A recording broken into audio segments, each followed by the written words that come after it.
Olá, hoje é o dia 7 de setembro, não, 7 de janeiro, é um sábado. Estamos às 16 horas da tarde, aqui no pomar, o jardim, na nossa casa, né? Vamos gravar a lição número 4, a personalidade do Espírito Santo. Esses aqui são estudos de extrema importância, em razão principalmente da atuação prevista do Espírito Santo nesses últimos dias, quando a igreja será revestida por muito poder para concluir a obra aqui na terra. Então nós devemos considerar o Espírito Santo tal como ele é. Vamos cuidar com teorias que surgem, ideias que surgem, podem ser maldosas, podem ser ingênuas, podem ser não correspondentes à realidade, esse tipo de coisa. E com isso nós podemos criar problemas e perder, quem sabe, até a vida eterna. Isso seria lamentável, é lógico, né? Está bastante quente aqui, eu creio que uns 35 graus por aí, está nublado, está abafado. É uma sensação ruim, né, não dá vontade de fazer nada. Mas enfim, vamos ver se a gente consegue desempenhar aqui alguma coisa no estudo desta lição. Santíssimo e poderoso Deus, esteja conosco nesse estudo, nos iluminando os pensamentos, as ideias, o conhecimento, para que possamos crescer um pouco mais no conhecimento sobre esta personalidade de Deus. Em nome do Senhor Jesus Cristo é que pedimos. Amém. Pois bem,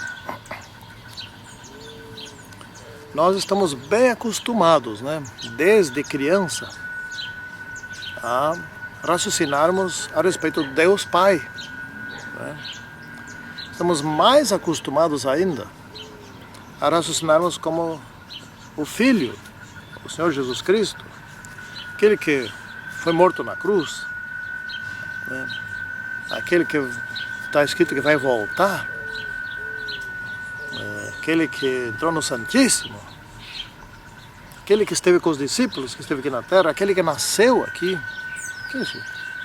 Temos muitas informações, mas a respeito do Espírito Santo temos relativamente poucas informações, mas não temos informações insuficientes, né?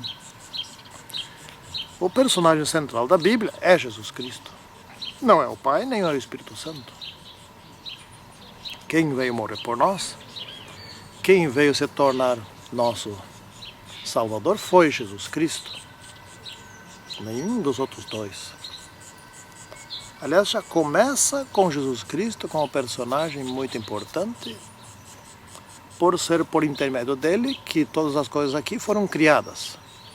É lógico, atuaram os três sempre, mas quem se destaca, temos mais informações, é sempre Jesus Cristo. Então por isso é interessante, foi muito importante que os que tomam decisões lá a respeito dos estudos das lições da Escola Sabatina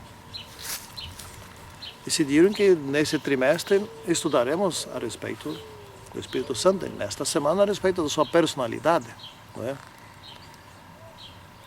Então o Espírito Santo aqui, o nosso tema especial aqui, o Espírito Santo é uma pessoa como são todas as outras criaturas racionais, e é um ser divino responsável pela recriação da humanidade caída aqui na Terra, né?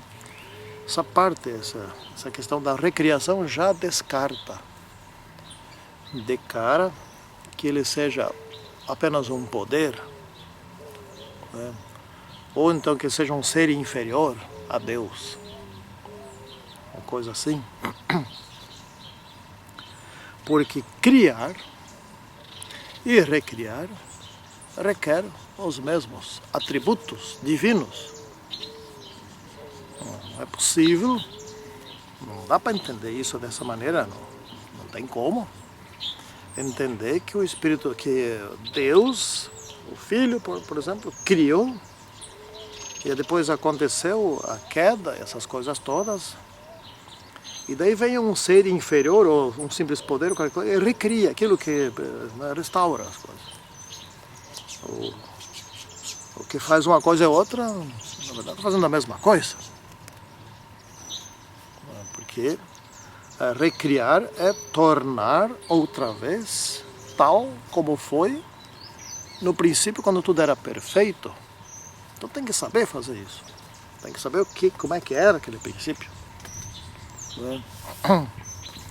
E então aqui nosso verso diz assim que mas o Consolador, o Espírito Santo, a quem o Pai enviará em meu nome, esse vos ensinará todas as coisas e vos fará lembrar de tudo o que vos tenho dito. Isso está em João 14, versículo 26. Ele virá em meu nome. Não dá também para raciocinar de que alguém que venha em nome de Jesus Cristo seja um ser diferente. Né? Aqui em João 14, 16 a 18, no mesmo capítulo que nós estamos lendo aqui, a vinda do Espírito Santo para nos ensinar todas as coisas, nos fazer lembrar todas as coisas, nos guiar, etc. Alguém, portanto, que toma decisões, né? Alguém que percebe, observa, bom, o Sigberto está indo por aqui, então tem que alertar sobre isso, sobre aquilo, sobre aquele outro, lá adiante, etc. A Maria, que está indo por lá, também está correndo risco, então eu tenho que fazer essas outras coisas aqui, vou ter que alertar, etc. Fulano ali, vou levar a fazer uma pregação, vou ver se eu consigo, ou então vou colocar nela, no caminho dela, um texto aqui, um programa de TV lá adiante, eu vou fazer isso. E esse ciclano aqui, esse está querendo fazer uma coisa errada lá, etc. Tá ali. E esse outro aqui está querendo fazer uma coisa certa, eu vou ter que ajudar ele. Não, ele está tomando decisões diferentes em casos diferentes o tempo todo. Né? E isso é muito mais típico de um ser pessoal. Então aqui, como já dissemos em João 14, 16 a 18, Jesus fala que enviaria outro Consolador. Então isso está nitidamente dando a entender que seria uma outra pessoa. E não seria alguém diferente dele, outro Consolador. Ou seja, então Jesus já era um Consolador, certo? Agora vem outro Consolador para substituir Jesus. Então não poderia vir alguém inferior a Jesus, alguém diferente de Jesus. Não, seria outro. Né? Diferente podia ser inferior, nunca superior. Existe algo superior ao próprio Deus. Então seria inferior, se fosse diferente. Esse é um raciocínio bastante lógico, que outro raciocínio que não encaixa. Né? Então temos aqui vários textos aqui, por exemplo, João 16, 13 e 14, o Espírito da verdade, diz aqui, né? Depois no mesmo capítulo, no mesmo livro 15, 26 a 27, ele guiará, o Espírito da verdade guiará toda a verdade, né? Isso está no João 16. No outro é o Consolador, o Espírito da verdade de novo, né? O testemunha de mim, vem da parte do Pai. Em João 14, 17 a 26 e 26 diz: o Espírito da verdade habita em vós, etc. Né? Então isso aqui tudo dá a entender assim, que alguém que guia, alguém que fala, alguém que ama, né? Alguém que anuncia, alguém que glorifica, alguém que faz lembrar, né? Alguém que habita, que dá testemunho. São requisitos típicos de um ser pessoal. Alguém que convence, um ser que raciocina, um ser que tem emoções, um ser que entende a gente, um ser que se relaciona com a gente, nesse sentido, né, que conseguimos entender esses textos aqui. Daí continuando, né? o Espírito Santo testifica de que somos filhos, né? Ele nos ama, tem amor, o Espírito Santo. Ele a todas as coisas perscruta, as coisas mais profundas dos pensamentos de Deus. Como é que um poder ou alguma coisa assim vai saber o que Deus está pensando? O conhecimento que Deus possui, o desejo de Deus, o plano de Deus, a vontade de Deus, né? Aqui fala também, Atos, né? Fala também que o Espírito Santo falou. O Espírito Santo falou. Falar tem que ser um ser, né? Tem que ter uma pessoa. E essa é uma pessoa que também já vimos aqui, tem que ter o mesmo nível de Jesus Cristo, para substituir Jesus Cristo.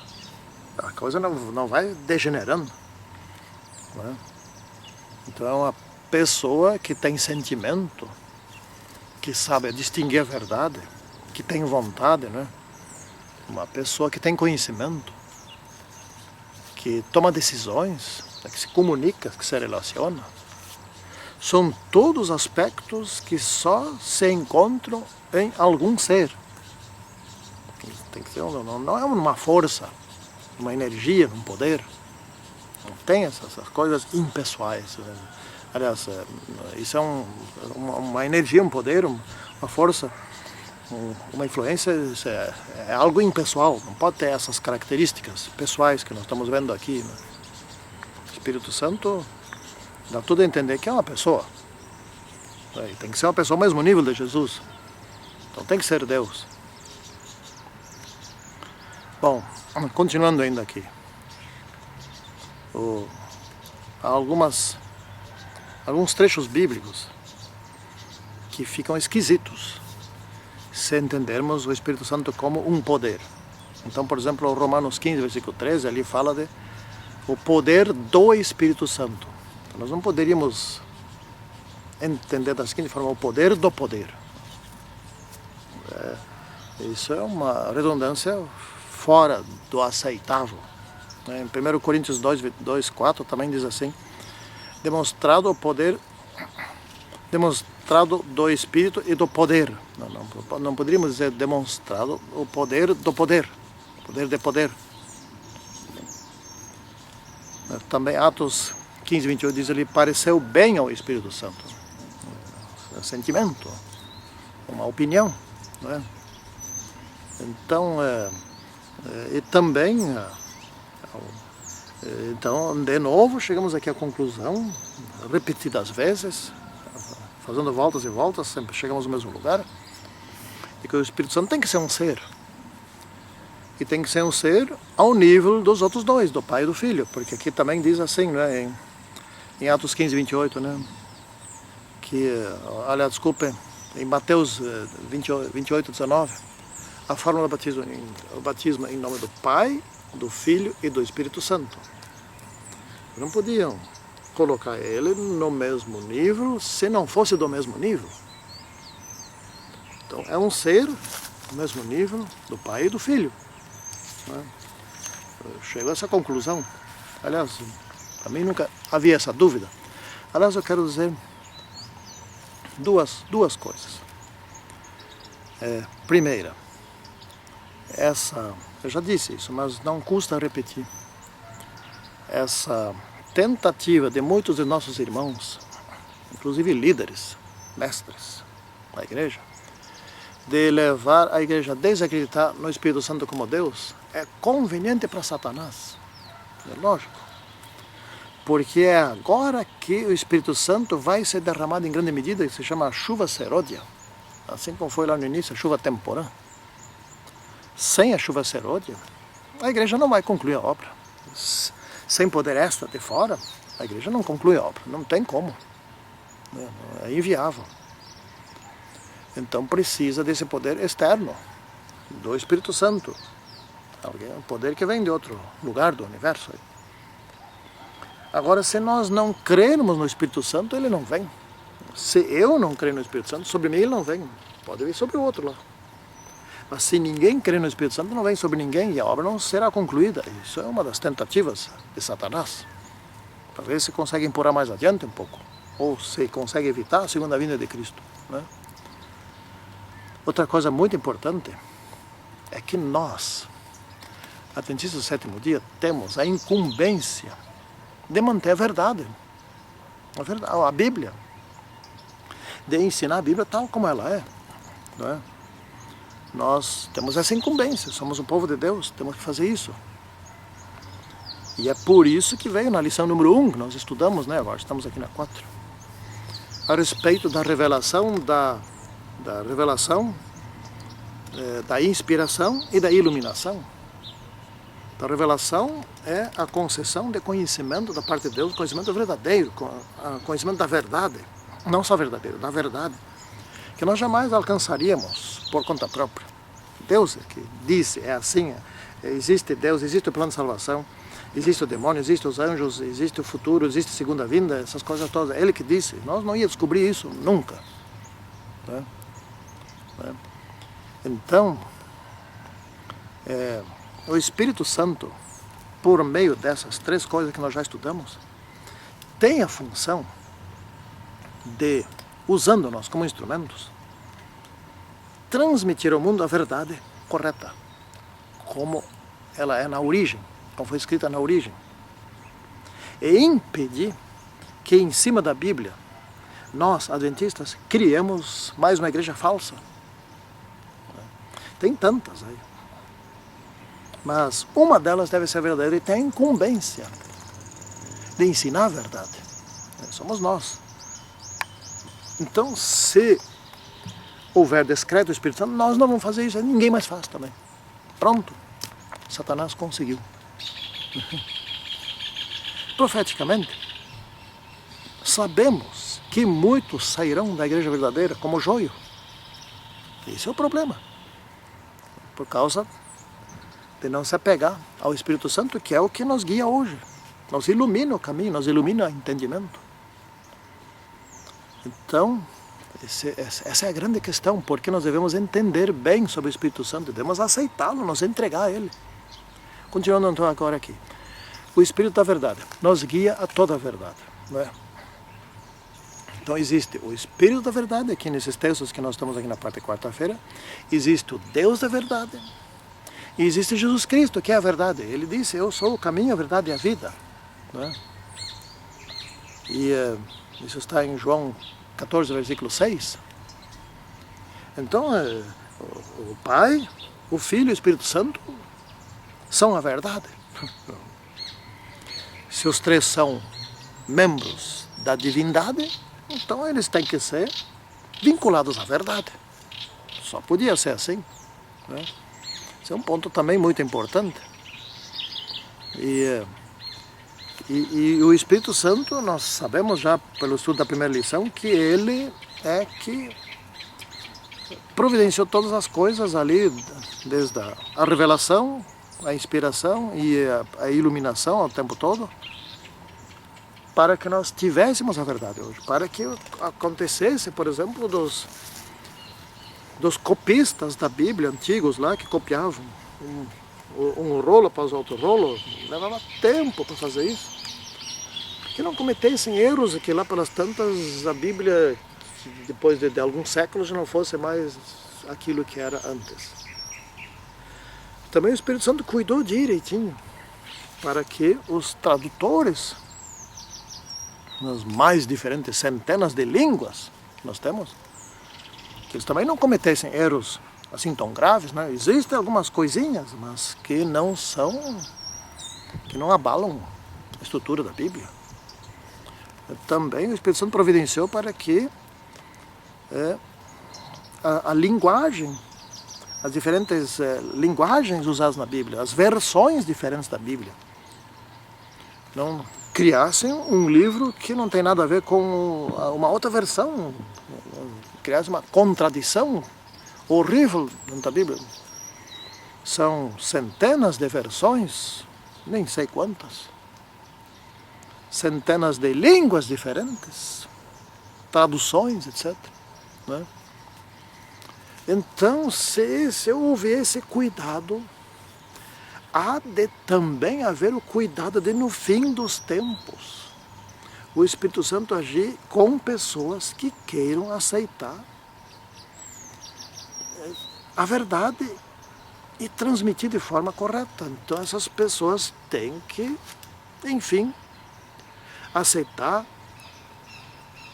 que o Espírito Santo é Deus. Só me explica uma coisa, se ele não fosse Deus, como é que ele faria isso com algumas milhares de pessoas espalhadas pelo mundo, se não pudesse estar onipresente? E se não tivesse todo esse conhecimento, não é? E se não tivesse poder, fosse onipotente, como já estudamos. Então o Espírito da verdade, ele guia toda a verdade, ele conhece a verdade, desde as origens, desde sempre, né? E, então, a presença do Espírito Santo é como, de fato, a presença do Senhor Jesus Cristo, revelada por Jesus Cristo, e agora é o Espírito Santo que revela a Ele.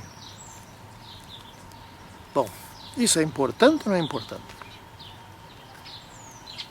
Não é? Um ser impessoal não pode ter inteligência. Um ser impessoal, só uma força, não pode ter capacidade de raciocínio. Não consegue ter capacidade de relacionamento, de sensibilidade, de ter amor, de influência, de tomar decisões. Isso só um ser pessoal consegue ter. Então, resumindo o que eu já falei várias vezes aqui nessa apresentação, o Espírito Santo, para desempenhar o seu papel, que Jesus deixou para ele aqui, como substituto dele, tem que ser um ser inteligente, tem que ser uma pessoa. E, obviamente, para continuar fazendo o que Jesus fazia, tem que ser um do mesmo nível de Jesus, da mesma natureza. Ou seja, tem que ser Deus. Ou não faz. Não consegue. Não tem como. Temos que aceitar desta maneira, porque é desta maneira. Santíssimo e poderoso Deus, continue conosco, nos iluminando, nos dando a compreensão, especialmente que nós tenhamos vontade de nos entregar ao nosso querido Espírito Santo, para que nós possa guiar a Jesus Cristo e nos transformar, nos santificar, nos recriar as origens, para que voltemos a ser a imagem e semelhança do nosso Deus Criador. Em nome do Senhor Jesus Cristo é que pedimos. Amém. Tchau.